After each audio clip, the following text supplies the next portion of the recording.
তারপরে আমরা চলে আসলাম একটা গ্রামীণ পথে, তার জন্য আমরা গ্রামীণ পথের ভিতর দিয়ে চলে আসছি।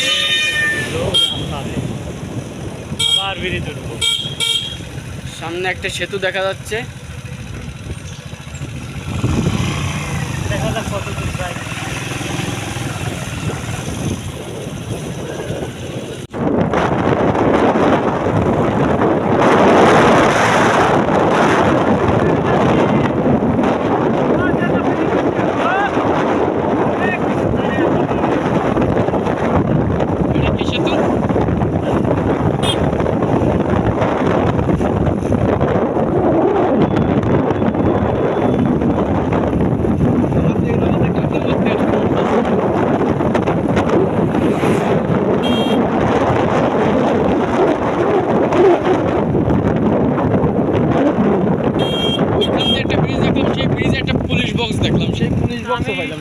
বুঝলাম না, এনে এসে দীঘাটাই বললাম। হ্যাঁ,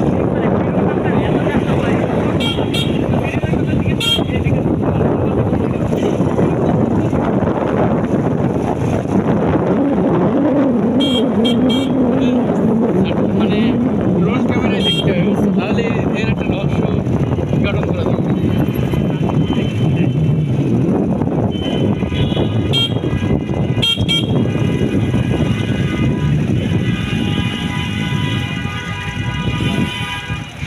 আমাদের মনে হয় এরপরে বানার রোডে দেখতে হবে।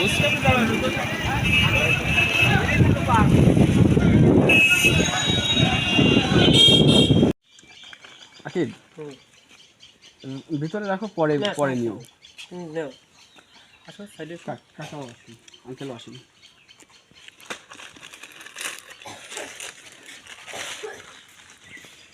ভিডিও তো চালু করা।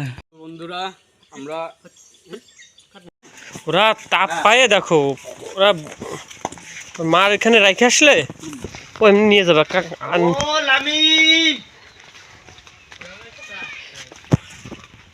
রাস্তার দিকে থাকতে পারে।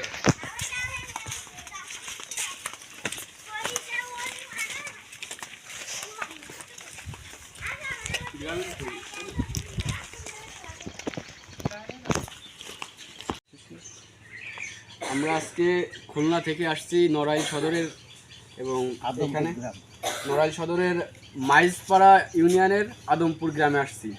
এবং এখানে আমরা যে কারণে আসছি যে কিছু গন্ধগোকুলের বাচ্চা এখানে মাছরা হয়ে গেছে, এবং মাছ স্থানীয় মানুষজন যে কোনো প্রকারে এই বাচ্চাগুলো একটা গাছের খোড়লে পায়, এবং গাছের খোড়লে পাওয়ার পরে মারার জন্য উদ্যত হয়। তখন আঙ্কেল সেগুলোকে বাঁচায়, সেই মানুষদের থেকে বাঁচায় আঙ্কেল নিজ যত্নে নিয়ে আসছে গত 2 দিন আগে।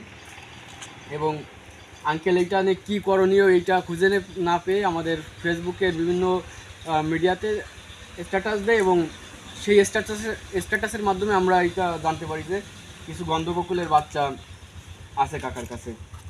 তো কাকা, আপনি কবে পাইছিলেন এইটা? 3 দিন হচ্ছে, আজকে 3 দিন হচ্ছে। তারপরে আপনি কি জানেন এইগুলো পাইলে কি করণীয়?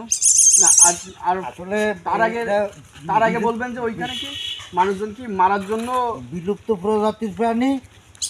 এটার সঠিক নাম তো আমি বলতে পারতেছি না। আপনারা যেটা গন্ধ গোকুল বলতেছে, সরিয়েল। হ্যাঁ, সরিয়েল। এটা সরিয়েল বলে আমার মনে আছে না। আমার মনে আছে নাম বাগডাকা। এটা কুকুর ইচ্ছে উঁচু হয় আর বেশ খানিক লম্বা, এর লেজও লম্বা। আর সরিয়েল আছে ওই যেটা বেজি বলি আমরা, ওই বেজির মতো প্রাণী। ওটা বেজির একটু লম্বা, রং এরকম, আর ওর গায়ের মাঝে নয় কিনা এটা কি বলতে হবে। এইটাই সেই ওর গাছতে প্রচণ্ড গন্ধ বেরোয়। কিন্তু এর থেকে এ তো আমাদের এদিকে হাঁস মুরগি খায়। এইটা বাচ্চা রয়েছে তো বড়গুলোও তো এখানে এই এলাকায় কম বেশি চলাচল করে। অন্তত 40 থেকে 50টি হাঁস মুরগি খাইছে। আমার মুরগি খাইছে 4-5টা, হাঁস খাইছে 6টা।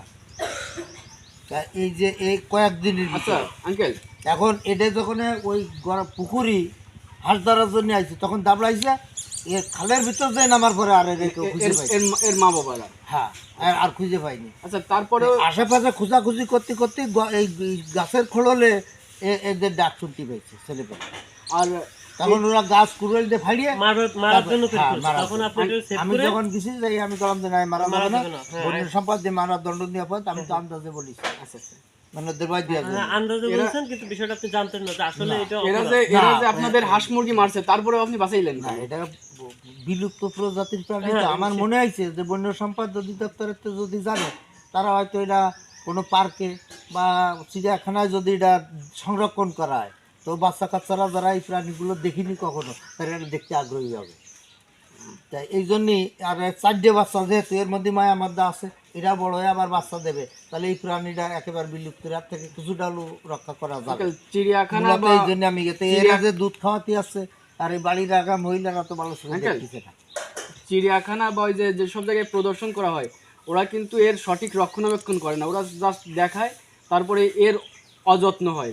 তার থেকে ভালো হচ্ছে কেন কি, এর যেখানে পাইছেন সেইখানে আমরা রেখে আসবো, ওইটাই সবচেয়ে ভালো হয়। আর ওর যে মায়ের ও এদের মার যে গায়ের উত্তাপ, মানে যারা মাছ দেখতে যত্ন, আসে সবাই মারার পক্ষে। তারপরে কেউ কেউ বলছে যদি তুমি নিতান্ত নাই মারতে চাও, তাহলে তুমি ওইখানে রেখে আসো। আমাদের এখন আমার যেটা বয় যে ওরা রেখে আসলে ওরা মেরে ফেলবে না গোপনে, এই আছে বিষয়। এই জন্য আমি ওইখানে আর আপাতত রাখতে মনে পারছি করেন না। আমি বলি একটা কথা, বিষয়টা ছিল আমি রজবরে বললাম যে তুমি এটা স্ট্যাটাস দাও। মা ছাড়া কোনো সন্তানই নিরাপদ না। তো না এখন অবশ্যই, এটা এই যে আমি হলো যেভাবে দুধের বাচ্চা। করতে মনে করেন আমার তো ছুটিতে এটা হচ্ছে রয়েছে, আমি বাড়ি দুধের বলছি বাচ্চা। দিনের মধ্যে 5 বার 6 বার আমি দুধ খাওয়াচ্ছি, আমার গরুর দুধ আছে, আর আমি বাড়ি আছি। আমি তো হয়তো আজ আছি কাল থাকবো না আমি। তখন এই ওই যে ছোটো মেয়ে, ও তো পারবে না, ওর মা তো রাখতেই দেবে না, তখন যে কেউ মেরে ফেলবে। একটা কথা হচ্ছে, এটা হচ্ছে দুধের বাচ্চা, এটাকে আমরা বাইরে রাখলে হয়তো বা মারাও যেতে পারে। ওখানে রেখে আসতে হবে, আপনি ওখানে রাখবেন, রাখার পরে ওইটা যদি 2 দিনের ভিতর আপনার মা না নেয়, পরবর্তীতে আমরা আবার এসে এটাকে নিয়ে চলে যাবো। তবে আপনার এই 2 দিন একটু আপাতত পরীক্ষামূলক কাজ আপনার করি। আপনার পরীক্ষামূলক হচ্ছে এটাকে আপনার একটু সেভ দিতে হবে, যেন কোনো পোলাপান বা কেউ যেন সেটা আমি বলবানি, এটা কেউ না মারে। যে এটা এই যে আইনত আর দণ্ডনীয় এটা অপরাধ। এটা দিয়ে কিন্তু জানেন বিশ্বের সবচেয়ে নামি দামি যে কফিটা, এটার মাধ্যমে তৈরি হয়, লক কফি, যেটা এটার মাধ্যমে তৈরি হয়। কুমির, গড়িয়াল, তিমি, এগুলো হত্যা করা অপরাধ। সব রকমের যত রকম বন্য প্রাণী আছে তাহলে এই যে সবকিছুই আসলে আপনার কুমির, গড়িয়াল, হ্যাঁ, এই জাতীয় প্রাণীর মধ্যে এগুলো এগুলো বন্য প্রাণীর ভিতর না, তাহলে এগুলো বন্য ওই আইন জাতীয় অনুযায়ী, প্রাণীর 12 মধ্যে আইন পড়বে, অনুযায়ী হ্যাঁ। আসলে আপনার 5 বছরের কারাদণ্ড একটা ইয়ে আছে, আমি ছেলেপেলে একটু বয়স দিয়ে দিবানি, টাকা জরিমানার একটা বিষয় আছে, যেহেতু বুঝছেন? এত বড় মানুষের মারার পক্ষে এটা রাখার পরে মেলা ওই জায়গায় যাওয়ার দরকার নেই, দিনে একবার, সর্বোচ্চ একবার যে এখানে একটু চেক দিয়ে আসবে। দেখে আসবেন যে নিল কিনা, না নিলেও ভালো, নিলেও ভালো, 2 দিন। আমি দেখবানি দেহে যদি বুঝিয়ে রাখলাম, তো তাহলে আমি একটু দুধ খাওয়াই আসবানি, কোনো ব্যাপার না। আর অসংখ্য ধন্যবাদ তাহলে আমি এক যারা কাজ করি, আমি এখন একটু দুধ খাওয়াই দিই নাকি।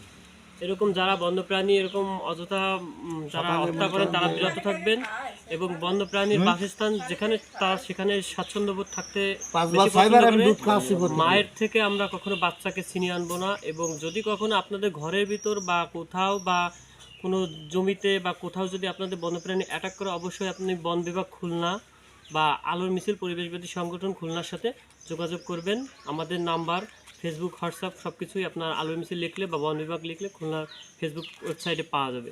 ধন্যবাদ সকলকে।